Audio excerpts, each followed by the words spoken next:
All right, guys, welcome back to episode 18 of Voice of the Broken. I didn't think that there would be any more of these. The emails pretty much stopped.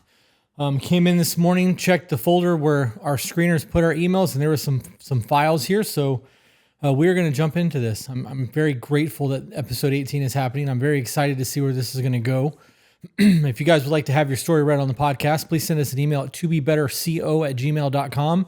And make sure that you put Voice of the Broken in the description so that we know who you are, where this email needs to go, and make it long. You know, if you're going to create it on a desktop computer, it should be 5 to 15 pages so that we have lots of detail and a lot of things that we can talk about. With that being said, we're going to just jump right into this. This one's called My Nightmare Situation. Hello, Chris. First off, I'm a huge fan of all your work. I've been following since episode 9 of your and Peaches to Be Better podcast. I saw the TikTok that you are starting for men's health, and I appreciate it so much. If I get chosen to talk to you about this, it will help me in so many ways. That if you get chosen to talk about things. So we are going to be, if this continues to go the way that we hope it goes, we will be interviewing people and actually speaking to them on a video chat or Zoom call or whatever so that we can really break down what's going on. I'm obviously not doing that today. I didn't think that there'd be emails, so we're just gonna run through this one. And if I feel like it at the end of this, if I feel like I need to do that, we can absolutely jump into a Zoom call another time. This is a little about me. I'm a 37-year-old U.S. Army veteran that is currently married to an amazing woman whose name is Hope that I met off of TikTok. Wow, that's pretty cool. I have been trying to find a way to tell my story because my current wife told me that she didn't even believe me when I first told her, but it ended up being worse than I was explaining it. I have 4 children in total and currently not wanting to have any more due to how badly my last relationship ended. I'm getting diagnosed with autism, ADHD, and PTSD from the Army. So here I go. Hopefully it comes out the right way. I have an ex-wife that I was with for 7 years. And I have 3 children with whom current therapist says that she sounded like a covert narcissist. I have an extremely toxic relationship with her now because she doesn't have the same power over me as she did before. That's a huge thing that people don't really talk about. Things get very ugly after a breakup or a divorce. And it doesn't just go away, especially if you've got a legit narcissist. It gets a lot fucking worse afterwards. They become very manipulative. And when the manipulation tactics don't work, they have to switch tactics and they get ugly, vindictive. It's a lot. Don't envy you right now. She currently has a boyfriend that fell into her way of a relationship. We did have a relationship where she would come and pick up the kids after the weekend was over. But now she has not let me see the kids since March of this year because she is unable to make the drive anymore. Her current boyfriend is living with her who has no job, smokes pot, and plays video games all day after immediately moving in with her. There's no period there. Smokes pot, and plays video games all day, period. After immediately moving in with her after they started dating, my wife and I had a group chat where she told us everything about her sex life and who was in it. I will explain that later. He has just fallen into the trap that she tried to make me do for her by waiting on her hand and foot and doing as she needed all around the house while she worked. I couldn't do that at all. I am the type of person who likes to work and have something to do. I've started my own leather working business and I also work corporate at T-Mobile. It's actually our cell phone provider. Now to explain the chat that we had together with my wife and ex. I have to get a drink, guys. I'm sorry. Back is still extremely messed up. The back pain is not as bad. It's all sciatic nerve pain now. And getting up, standing up, sitting down, moving around, it hurts like ass. Hurts my ass, I should say. But it gets better as I'm moving, but sitting down sucks. In case you guys were wondering, for those of you who are watching on video, as you saw my face as I was reaching, that was not pleasant. We had a co-parenting chat on Facebook so that we could communicate about the kids on pretty much everything. Well, my ex left it. She left it recently because I don't communicate anymore because I work from midnight to 11 a.m. Sunday through Wednesday at my current job, and I sleep most of the day because of work. When I'm off, I like to spend my life with my wife and stepkid because I can't see my kids because of my schedule. She lives over 2 hours away from me right now and wants me to do 100% of the driving. The current court orders are that I have to do supervised visitation and I have to pay for it on top of paying over $1,200 a month in child support. I can't make ends meet right now with my current situation. She would hit on my current wife and tell us, when he messes up with you, I'm going to steal you away and you can be my wife. She also would tell us everything and anything to make me jealous about all of the people that she's been sleeping with, doing drugs with, and all of the dates that she would go on. She would have us watch the kids for her own on the weekends and go on her dates. If you have it in writing that she's going out and doing drugs, I'm willing to bet that if you really wanted to play hardball, you could get your kids. That's not, especially if she's being overly promiscuous and not providing a safe environment for the children. Random dudes coming into the house at all hours of the night and whatnot. It's always important to have a good lawyer, guys. My ex had a very good relationship with a woman that was awesome. My ex would say things about me to her that were horrific in nature, that I beat her and the children, that I would yell and scream at the top of my lungs at them while having a really bad relationship with the kids. We would take family pictures together that her girlfriend took for us, go on picnics together and everything. They would talk with my wife and be amazing co-parents about the kids and make plans with them on everything. It was going well until my ex tried to convince the girlfriend that I was a horrific person and didn't have any evidence to back it up. After getting to know me better, her girlfriend ended the relationship and told us everything that my ex said about me and about our past. That was very confusing to read.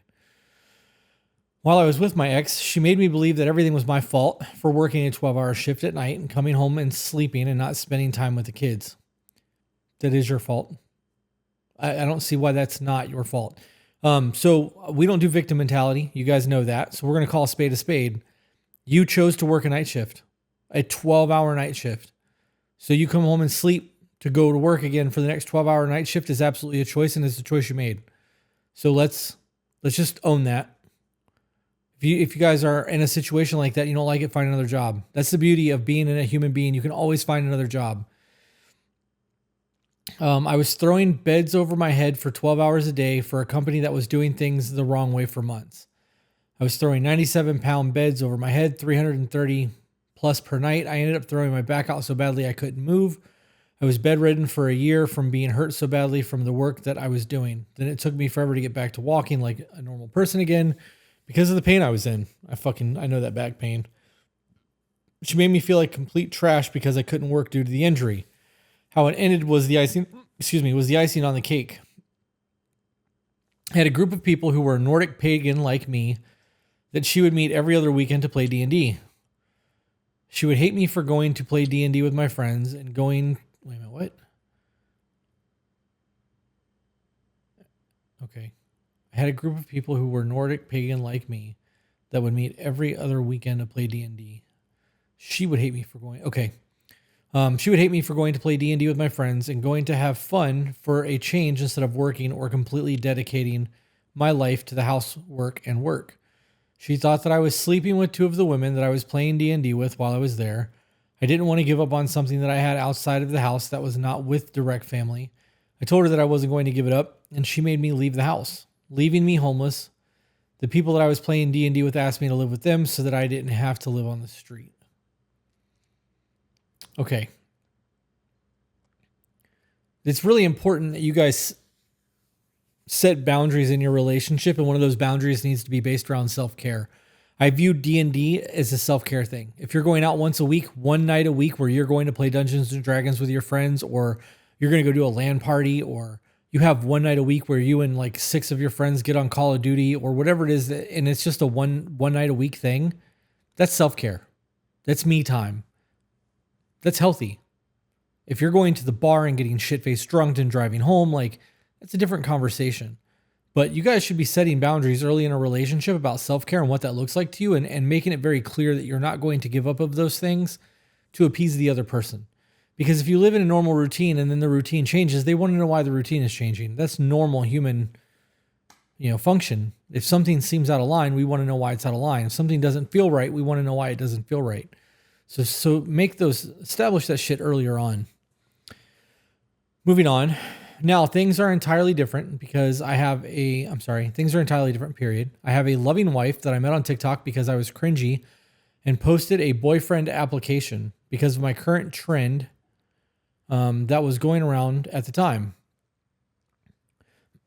My wife commented on my video and has been there for me, validating me and make me feel appreciated in so many ways that is unreal.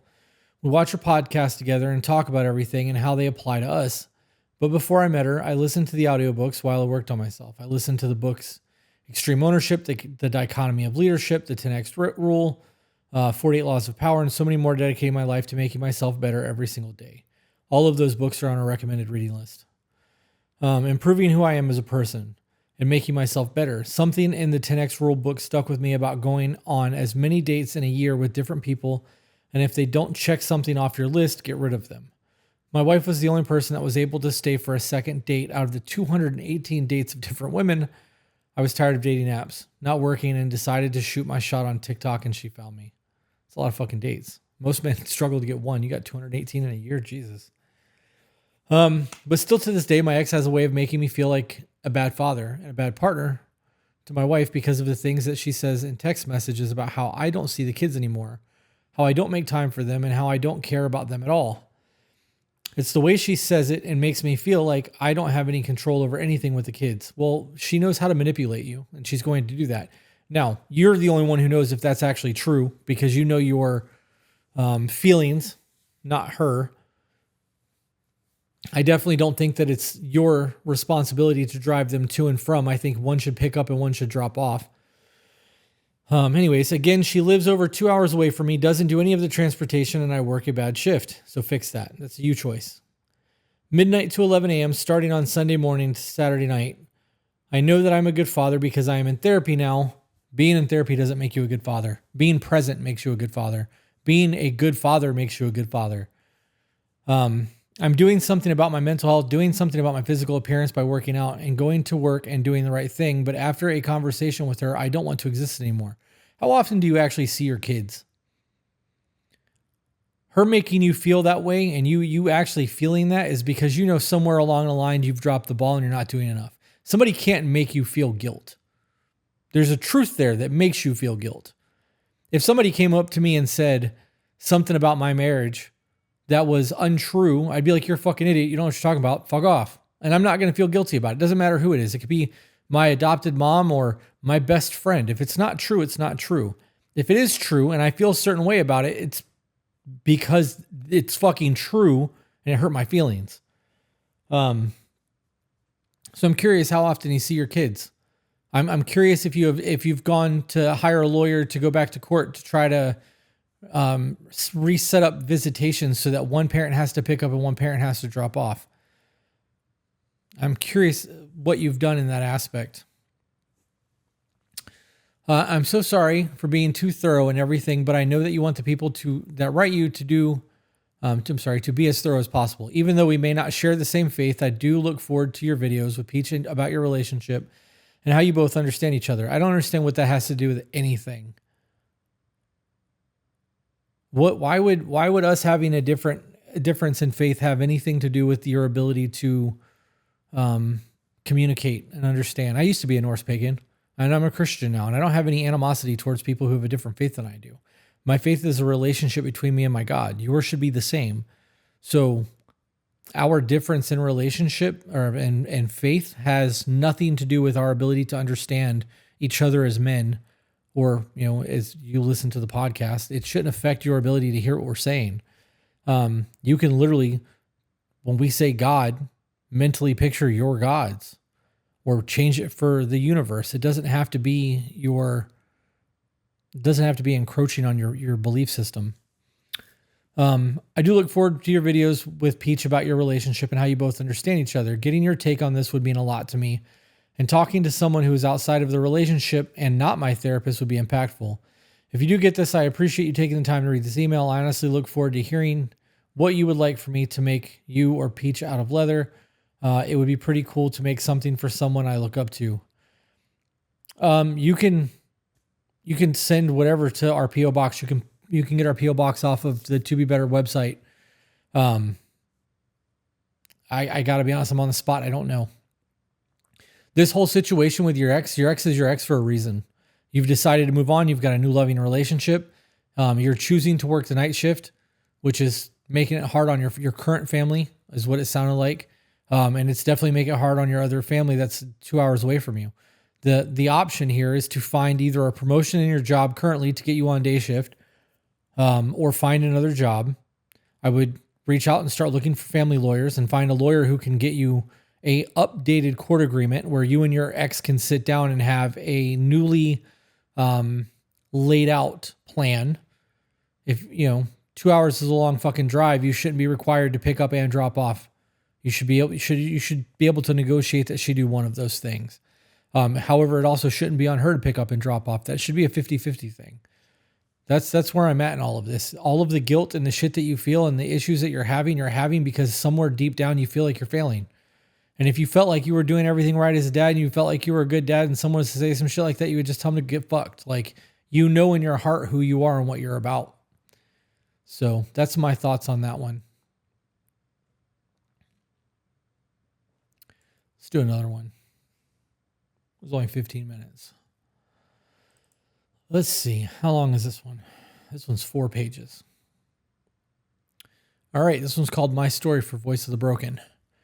Hello. I'm now 29 years old with an amazing life, but here's my story. The day was December 18th, 2011, the day that I made an attempt at my life. Background, I was in high school at this time dealing with severely low self-esteem as I've been fat my whole life. And going into high school, I was viciously bullied. Even when I fought back, it never stopped. Crushes I had shot me down and left me right while I watched all my friends date. I felt so alone. The problems just kept going and it led to being diagnosed with depression. My mom picked up on it and put me in therapy. I had an introductory session, got diagnosed, and sent home with Effexor and another appointment. Effexor is actually the drug that they gave me that when it stopped working, I almost eliminated myself. I'll come back to that at the end of this. I did 2 more therapy sessions and came up with the conclusion that therapy is fucking useless. Well, you did 3 sessions. So you made a decision based off of 3 experiences. So if you've had 3 relationships fail, would you say that relationships are fucking useless? If you had 3 job interviews that didn't work out, would you say that interviewing for jobs was fucking useless? If you played Call of Duty and lost 3 matches, would you say that playing video games is fucking useless? Let's be realistic. It takes time and effort. If you go to the gym 3 times and don't have a 6-pack, is working out fucking useless? Is it? Let's understand that you have relationships with people. Having a therapist is like having a relationship. You're going to have to find the right therapist that's going to work for you the way that you need to be worked for. And on top of that, you need to understand that it takes time to unpack shit. Walking into a therapist office for a month every week and going, okay, I'm going to be fixed now, have a great day, is not going to work that way. There are people who spend their entire lives in therapy because they have so much shit that they've got to work through. Peach has therapy every week. So it took a little bit of time for her to like actually get to the point where it was helping her. You guys got to slow down with the therapy thing. You actually have to truly give it a concerted effort and go because you want to be there, not because somebody's making you go. Your mom getting you a therapist and forcing you to go to therapy while you're a minor is very different than making a decision to go, hey, I need some fucking help right now. And I need it. And I don't know how to get it. So I'm going to try therapy and give it your fucking all. Be honest with these people and talk to them. They're doctors. They're able to, listen to what you have to say and fucking give you tools to fix your shit. I strongly disagree that therapy is fucking useless. I do agree that I fucking hate it. I've gone to therapy a lot in my life. I've spent a lot. I've spent a lot of fucking time in therapy. It's not enjoyable. I'm dropping the F-bomb a lot because of your sentence, and I apologize. I realize that sounds very ignorant. I've spent a lot of time in therapy. I've done a lot of healing work. I've gone from therapist to therapist to therapist to find the one that works for me.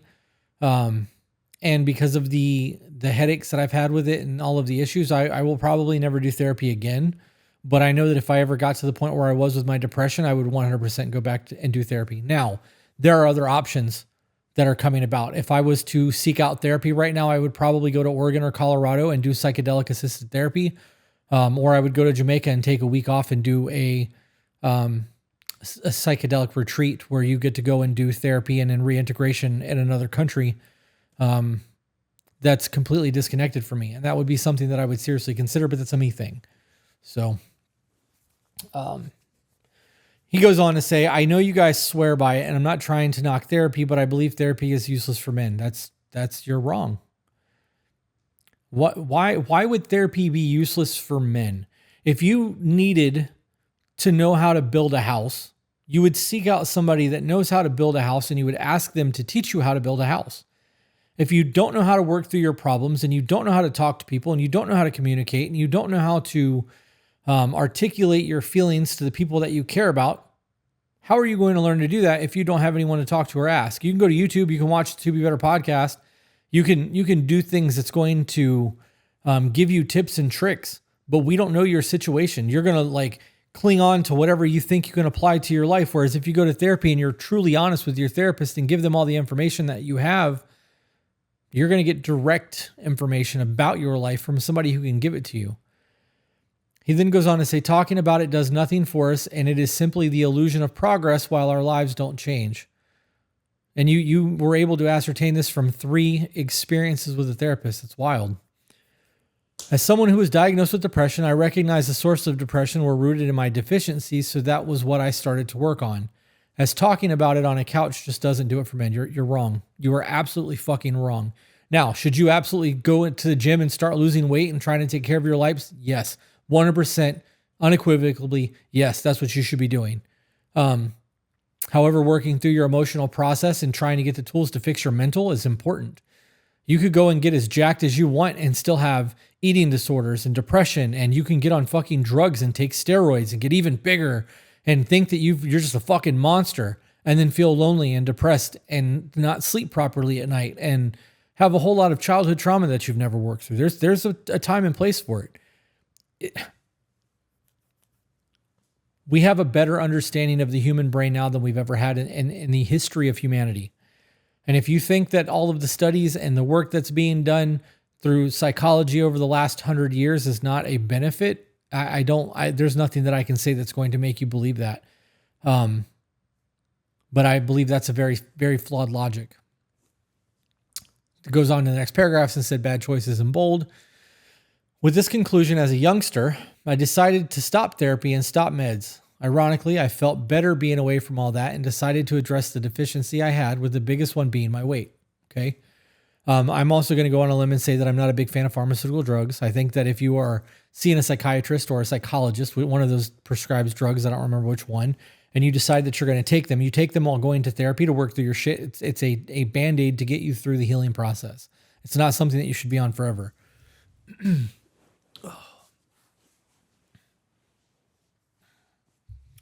So I started 2-a-days for about 4 or 5 days a week, and I was dieting down. That worked incredibly well until I started doing unhealthy things on top of it.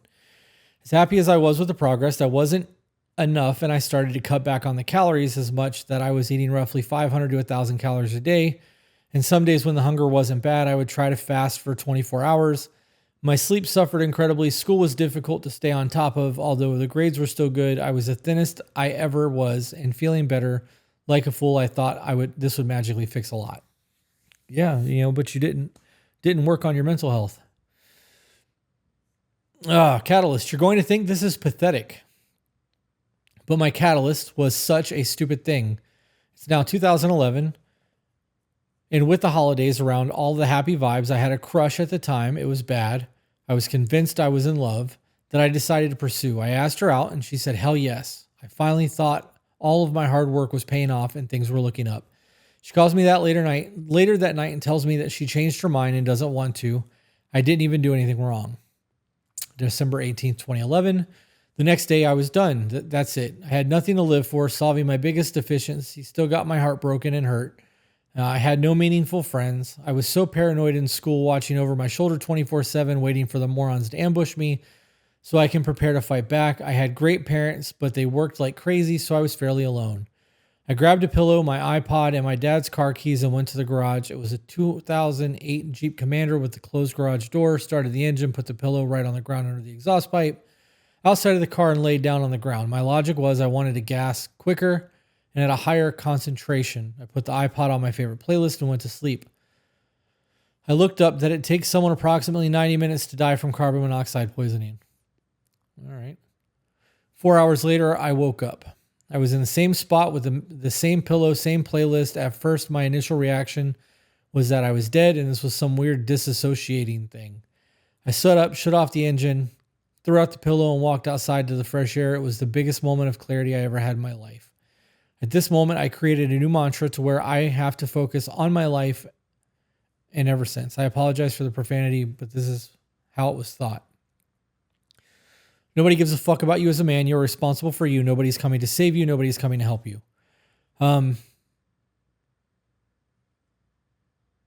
Okay.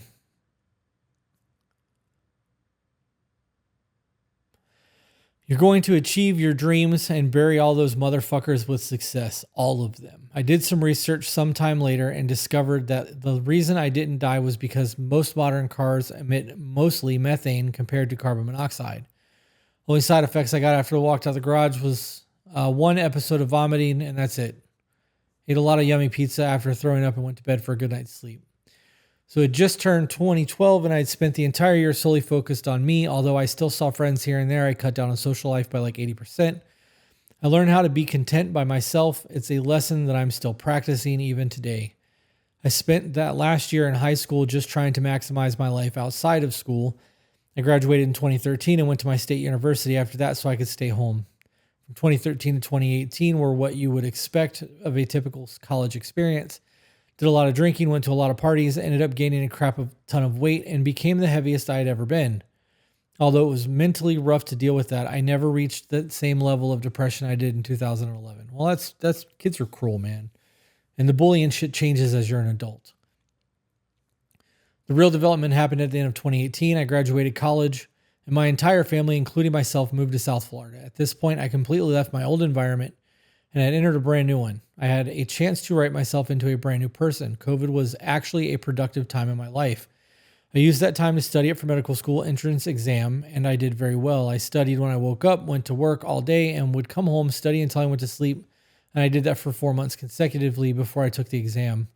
When all was said and done, I matriculated in 2021, and I'm finishing up now. I already made the proper connections and have my rotations residency lined up to become an oncologist. Good for you. That period of 2018 to 2021 was entirely future focused. I focused on learning how to cope with depression by taking the time to do things that I enjoy. I focused on getting my career on track. In 2022, I began the health and fitness journey, and it has gone great. There's one challenge that I have not tested on. It is easy to be able to solely think about yourself when you're single.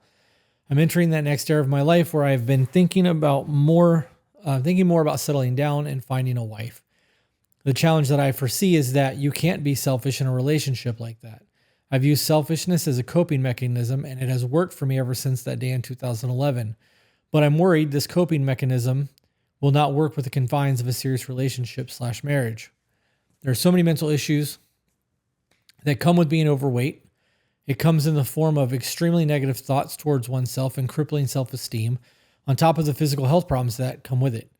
On the day of writing this update, I just got back to my weight that I was in high school, and I'm feeling I'm looking my best. I still have a lot more work to do, but I'm doing it. Today, I'm in the best shape of my life. However, I still have a long way to go. I have a healthy body and diet.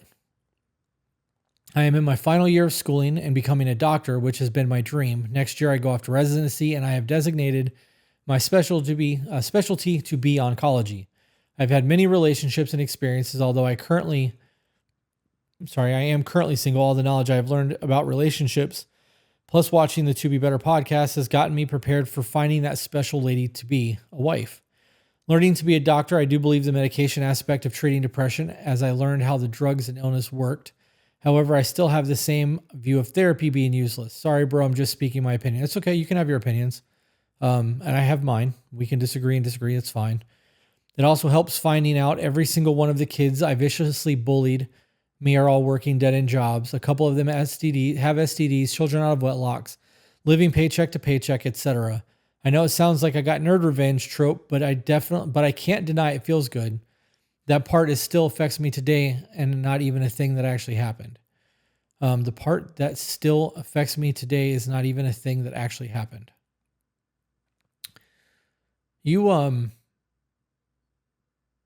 This is the bullied kid's revenge. You fucking became successful and you're doing better than all of them. I think that there's nothing wrong with having our life compared to other people's. They say that comparison is the thief of joy. When you work hard to do better than other people, you should be checking back to see if you're actually doing better than them and then trying to measure your success to improve. I'm going to read your conclusion. I'm going to go back and touch on something you said. You said, when I think about December 18th, I imagine that I would have had, what would have happened to my life, to the life of my family, had I been successful with my attempt. What kills me is the reactions that I would imagine my mom would have been, that my mom would have, my brother, my father. It brings me to tears, and none of this even happened to this day. I have not told a soul about my attempt, and Chris, you will be the first. I chose you to share my story because you are single-handedly trying to address a societal problem with men that is completely ignored. Men's mental health. I support and endorse your objective with the voice of the broken. Okay, so let's talk about what you said up here, because you said, nobody gives a fuck about you as a man. You are responsible for you. Nobody's coming to save you. Nobody's coming to help. I do believe nobody's coming to save you. Your life is your own. It doesn't matter if you're a man or a woman. Your life is dependent on your decisions. Nobody gives a fuck about you as a man. If that was true, this wouldn't be a podcast. It wouldn't be here. You would have no male friends. You would have no women in your life at all. Your parents wouldn't give a fuck about you because you happen to have a dick. So that statement is wrong. And this narrative that nobody gives a shit about men and we're supposed to just bottle it up and fucking do what we're told, that's a choice that we make. I have a lot of mental health issues still that I deal with. And there's things that I address with my wife because they need to be addressed. But every single time I go to have a conversation with her, there is a mental list of a checklist of shit that I go through that I go, okay, is this worth bringing to her? Is this going to be something that she can help me through? Is this going to cause an argument? And I have to, it is a whole lot of other things that I think about, but I have to go through all of those things and figure out where it is on my list of priorities to have that conversation. Because if it's way down here, my list of priorities is way up here, I'm just going to push that shit aside until I forget about it. It's not that big of a deal. Now, if it's up there on my list of priorities and I think, okay, if I don't have this conversation, I'm going to sabotage. If I don't have this conversation, I'm going to become resentful. If I don't have this conversation, blah, blah, blah, blah, blah. I then sit her down and we have a very long talk about whatever it is that I'm going through. And then we try to solve it together. I would not have the relationship that I have if my wife didn't care about me as a man the way that she does. That statement, for all of you who are listening to the podcast, is a very fucking blanket narrative that is going around right now and a whole lot of other podcasts and social media content. And it's fucking bullshit. It is a lie. It's a pity me mentality. It's a reason for fucking neckbeards to feel sorry for themselves and just one more layer on the icing of the cake because it makes you depressed. And when you get depressed, you look for things to make yourself feel better. Whether that's binge watching content, buying DLC content on video games, not going out so much, scrolling Instagram until you find an ad that you happen to spend money on because it'll make you feel better. Depression is something that is being used in this country to not only keep us down, because I have 100% that I believe 100% that it's being manufactured through social media companies. But it's doing so to make other people rich. So while you're sitting around feeling sorry for yourselves and you feel like nobody fucking gives a shit about you as a man and you wonder where your value is and all you're doing is falling for the bullshit that they're selling. And then you have to find ways to get that dopamine response, which usually involves spending money that's going to make somebody else rich. I also would like to point out that if you're sitting around questioning the quality of who you are as a man or the value of you being a man, it means that deep down, you know that you're not doing enough as a man to hold any type of real value.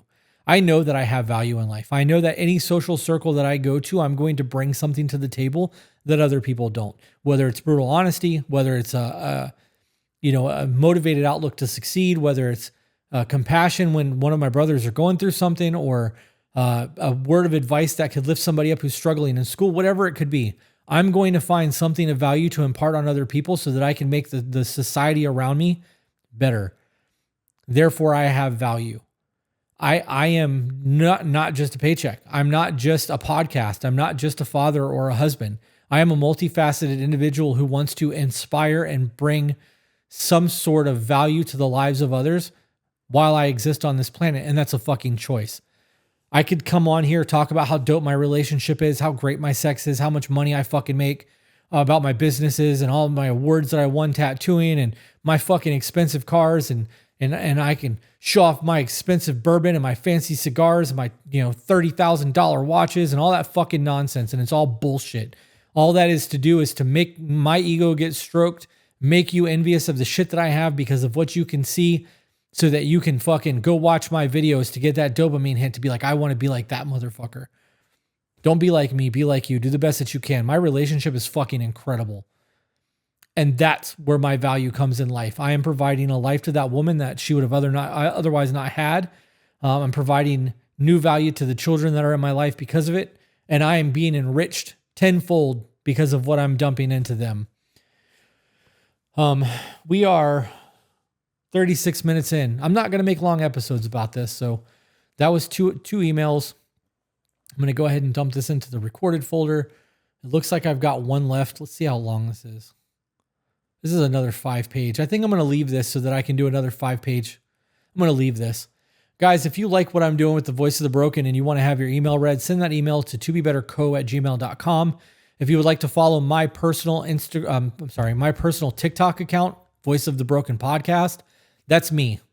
It's not a Me and Peaches thing. It's not a Me and Screeners. That's my TikTok account. It's not very big. I see all the comments on it. I interact. I try to post on there every day, although it doesn't happen. You can interact with me directly over there. Go leave comments. Give me a follow. Make sure that you're following on YouTube. You can also listen to this on Spotify. And I hope that this is giving some sort of value to people out there. With that being said, guys, I'll see you on the next one.